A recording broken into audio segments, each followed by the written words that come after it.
Formal na gilusad karong adlaw ang kapin sa gatos ka mga modern jeepneys sa lain-laing ruta dinhi sa Metro Cebu. Ang LTFRB-7 aduna na gilatid nga plano kabahin nining tradisyonal o karaang jeepneys nga nagbiyahe pas kadalanan. Ang detalye sa report ni Nico Serino. Sa reclamation area sa Mandaue City, gihimo ang launching sa mga modernized jeepneys.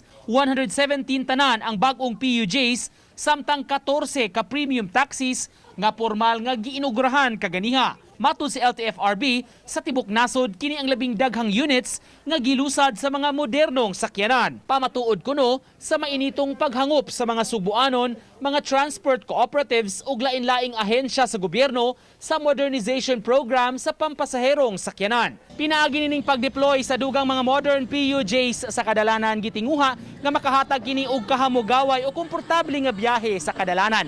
Parte gihapon kini sa modernization program nga gitinguha sa kagamhanan sa sektor sa transportasyon.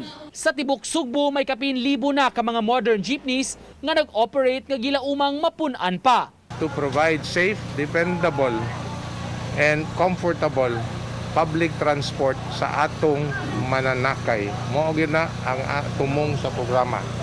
It's not all about the co-ops, it's not all about the suppliers. Mandaue to IT Park, Mandaue to Park Mall, Cebu City to Liloan, Cebu City to Consolacion, napay daghan, po.